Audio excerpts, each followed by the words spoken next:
बढ़ेगी। बढ़ते हैं आगे। जम्मू कश्मीर से हमारे बीच है सीरत बाजी। जोरदार ताली के साथ आपका स्वागत। गर पड़ी देनी वतन की खातिर जान भी एक रोज, तो कतराएंगे न हम कि ये फर्ज है हम पर। गर पड़ी देनी वतन की खातिर जान भी एक रोज, तो कतराएंगे न हम कि ये फर्ज है हम पर। ये जो बेखौफ आजाद जिंदगी जी रहे हैं हम, ये मेरे मुल्क का ही तो कर्ज है हम पर। ये मेरे मुल्क का ही तो कर्ज है हम पर। Good morning, greetings to all. Today I am here to represent the paradise on earth and especially the crown of India, Jammu and Kashmir. It is often said that Rome was not built in a day. Rome was built every day by the people who embraced it as their own. Patriotism and nation building. For me, both these terms are inseparable. We cannot think of achieving nation building without having a sense of patriotism among the citizens. And what is patriotism? Gone are the pre-independence days when it had only one meaning, and that was the freedom struggle of India against the mighty British rule. But today, patriotism is not just about sacrificing our lives for the sake of our nation.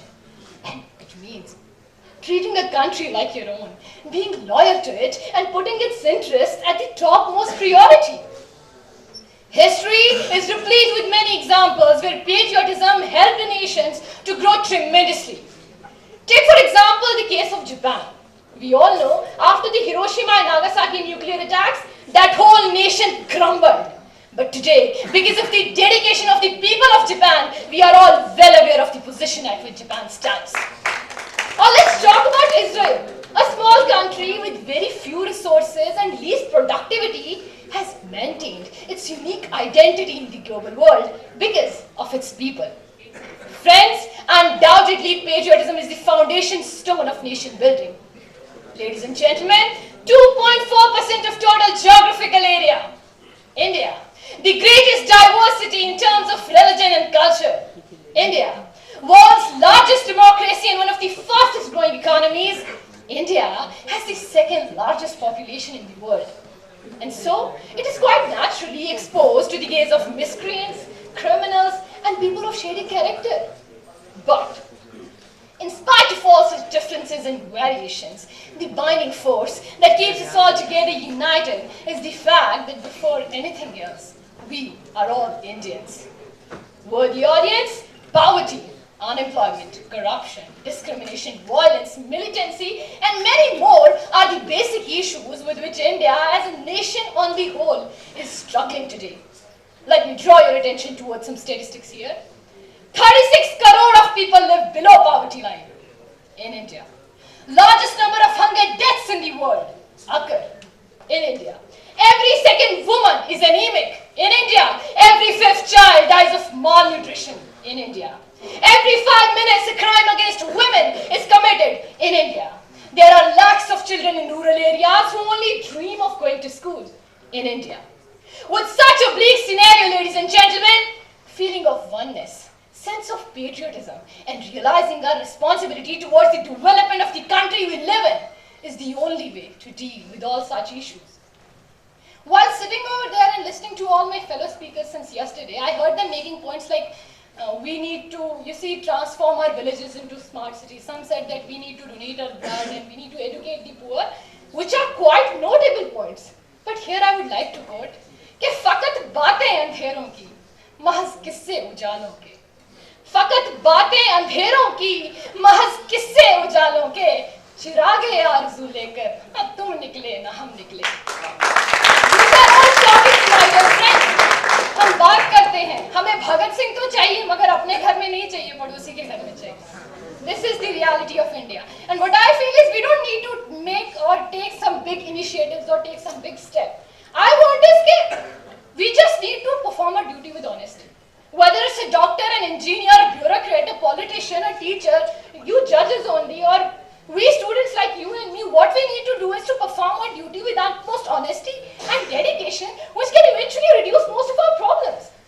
Take for example the case of Indian farmers. Because of their dedication, today they have transformed India from being a net importer of food grains to becoming a leading exporter of the same. And this is patriotism. Talk about 65 or 71. The role played by our brave soldiers at the borders is commendable. But equally noteworthy is the contribution of the people of India who rallied behind them. I mean, how can we forget those women who sold their jewelry just in order to make sure that the supply to the borders doesn't get interrupted because of the financial crisis? My friends, this is patriotism. Swachh Bharat Abhiyan, it was just like any other governmental policy, but became successful because we all contributed to it. And this is Swachh Bharat Abhiyan. Ladies and gentlemen, invaders have come and gone, governments come and go, but India has always remained a vibrant nation because of its culture and the patriotism of its people. But these days, what we see is pathetic. Be it the increasing rapes in our country, be it the riots, be it the seeping malaise of corruption in our society, or be it what has happened back at my home in last 6 months. Eyes filled with tears, I would say, eyes filled with tears and hearts sink with pain when we witness communal tension and religion-based politics. वतन की फिक्र करे नादां, मुसीबत आने वाली है कि तेरी बर्बादियों के मशवरे हैं आसमानों में. I believe this is all because somewhere we are losing the hold on our values and patriotism, which is a painful situation for me as an Indian national to think that today money mantra has become our greatest temptation and we have given it the utmost importance. It's not hidden from any of us that these terrorists who destroy the lives of many are helped, are aided, are provided with food, accommodation, even with the maps of the areas by the local destructive minds. And if these anti-social elements are not provided with local assistance, then mark my words, my dear friends, forget about being successful. They would even not be able to plan such things against us. 2 years back, we all remember a young IITian from Bangalore who joined ISIS and started promoting it. Even two retired army personnel from my own state were found guilty of supporting such enemies of humanity. Last year's Pathankot terror attack, which terrified us all, and it was found that the guilties were somewhere assisted by Indians only. And there are many such cases where the culprits turn out to be our own countrymen. In such a situation, people, I ask you here, how can we expect India to be at the top, to reach at the apex, to achieve greater heights when problems lie in ourselves only? And here I would like to add one point that when I came here for this competition, one of my fellow speakers sitting right over there, he asked me about the reality of Kashmir issue.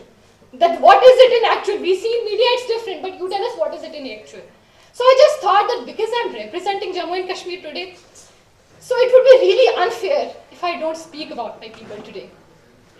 It is an emerging misconception among my Indians, and I've seen it on Facebook, Instagram, on all the social networking sites, that the people of Jammu and Kashmir are anti-national. They are not patriotic, or they are the supporters of Pakistan and many such things, which is so not true. I would like you all to listen to me just because my name is Sirat, just because I'm wearing a hijab and standing in front of you, just because I'm from Jammu and Kashmir doesn't make me any less patriot than any of you patriots. Today I, being a resident of Jammu and Kashmir, being a youngster of that state, stand in front of you and speak it with full confidence and responsibility that I am a proud Indian and that the people of my state. It's not just about me. It's not just about me. The people of my state, they live for India and they can die for India if required. But the problem is, there are some anti-social elements. I agree, there are some anti-social elements. There are miscreants. But friends, what to do? We can't help it. They are found everywhere. They are spreading hatred in almost all the states, and it's not just about my state only. Na? They are doing it everywhere. We can't change them. But the good thing is that they are few and the maximum are rational. And here I would like to say another important thing is that what I personally believe is that patriotism is something that cannot be thrusted upon someone. It has to be learned, and for that an individual needs to grow. And here lies the fundamental problem. We are all the worst victims of politics of knowledge. And this is what has to be changed, and not even only Jammu and Kashmir. Talk about the riots of Gujarat, talk about the Muzaffarnagar riots, everywhere, yeah, we find it. We find it everywhere, and this is so unethical. This is against Indianness, I would say. So it is high time that we, the youngsters, with the help of our writers, with the help of our educationists, with the help of our volunteers, realize that we need to bring a change to make India one of the most developed countries in the world. And at last, I would like to just quote two of my favorite Urdu couplets. They are seriously my favorite for our motherland, and they are, please pay attention. क्या कुछ तो बात है मेरे वतन की मिट्टी में है दोस्त, कुछ तो बात है मेरे वतन की मिट्टी में है दोस्त, सरहदें लांघ कर मुजाहिद यूं ही नहीं आते यहाँ दफन होने को,